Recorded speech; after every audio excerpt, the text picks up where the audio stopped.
Le berger qui criait au loup, un conte populaire grec, lecture par Christophe Tabar. Il y a bien longtemps, dans les montagnes chevelues de Grèce, vivait un berger. Hélas, il s'ennuyait à mourir toute la journée, avec pour seule compagnie son troupeau de brebis et son chien. Il aurait voulu parler, raconter des blagues, voir des amis. Il aimait rire, Georgie, il aimait la compagnie. Un jour qu'il contemplait d'un œil morne les dos blancs des moutons occupés à brouter bêtement, il lui vint une idée. Il grimpa un peu plus haut dans la colline, à l'endroit d'où l'on voyait les toits du village, et se mit à hurler à plein poumon. « Au loup! Au loup! Au loup !» Le forgeron du village se tenait à cet instant sur le pas de sa porte en compagnie d'un fermier. « Ce n'est pas la voix de Georgie » s'écria le forgeron alarmé. « Mais si » répondit l'autre. « Courons vite lui porter secours. » Le fermier attrapa au passage une faux, le forgeron une barre de fer, et ils partirent à toutes jambes, terrifiés à l'idée d'arriver trop tard et de ne trouver de leur ami Georgie que quelques os rongés. Ils arrivèrent dans le pâturage où le troupeau paisiblement paissait.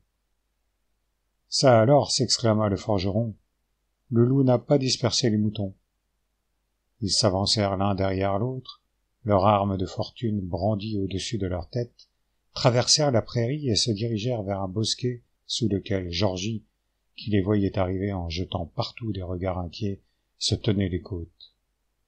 Et lorsque les deux compères furent à quelques pas de lui, incapable de se retenir, il éclata de rire. « Ha ha ha! Je vous ai bien attrapé » cria-t-il en dansant sur place. Les deux autres, un peu déconfits, mais heureux de le revoir vivant, et rirent avec lui. Georgie leur offrit un peu de vin, un peu de fromage, raconta quelques blagues. « Bon, » conclut le forgeron en s'essuyant les lèvres, « ce n'est pas tout, j'ai du travail, moi. »« Et moi aussi, » répliqua le fermier. « Adieu, Georgie, mais méfie-toi, on ne rit pas avec le loup. »« Allez, » répliqua Georgie, « ce n'était qu'une petite plaisanterie, j'espère que vous ne m'en voulez pas. » « Mais non, bougonnèrent les deux hommes, et ils repartirent vers le village. Quelques jours passèrent, et de nouveau l'ennui s'empara de Georgie. Il jouait un peu avec le chien, faisait des farces aux brebis, mais se lassait vite.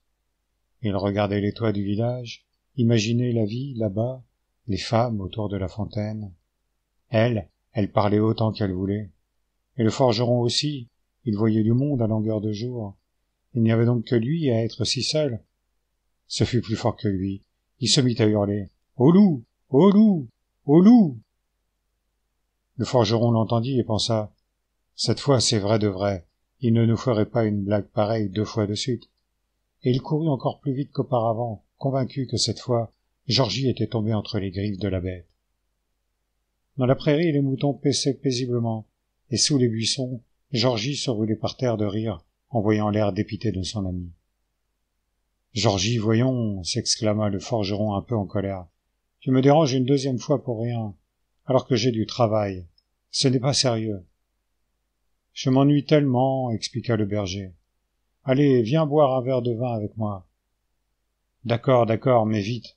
J'ai un fer au feu, moi. » Il avala son verre de vin et redescendit rapidement la pente en pestant. Et Georgie se retrouva encore plus seul, mécontent d'avoir fâché son ami, mécontent de son métier de berger, mécontent de tout. Et de ses moutons aussi. Avait-on idée de passer sa vie avec des bêtes aussi bêtes? Il se mit à parler tout seul, à raconter son malheur aux arbres, à tenir des discours aux brins d'herbe. Des jours passèrent encore. « Est-ce que je deviens fou ?» s'interrogeait parfois Georgie. Pour combler le vide, il donna aux moutons les noms de ses amis, puis inventa d'autres noms pour les buissons et pour les herbes qui l'interpellaient. « Alors, belle Daphné, la nuit a été bonne ?»« Je deviens fou, songeait-il. Je ne pourrai pas rester seul plus longtemps. » C'est alors qu'il vit un mouton, son préféré, celui qu'il appelait forgeron, filer dans la pente comme une flèche. « Voilà, forgeron !» cria-t-il. « Qu'est-ce qui te prend ?» Puis aussitôt, derrière le mouton, il vit pointer le museau écumant d'un loup affamé au regard cruel. Terrifié, Georgie se mit à appeler au secours. « Au loup! Au loup! Au loup !» Une commère passant sur la place l'entendit hurler. « Vite, les hommes !» appela-t-elle à son tour. « Vite, Georgie crie au loup !» « Pas la peine de se déranger, » répliqua le forgeron sans cesser d'activer sa forge. « Je le connais, il crie au loup parce qu'il s'ennuie et qu'il veut voir du monde.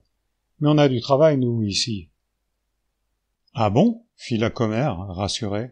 « C'est vrai d'ailleurs que je ne l'entends plus. » Là-haut, dans le pâturage, le loup avait bel et bien mangé Georgie.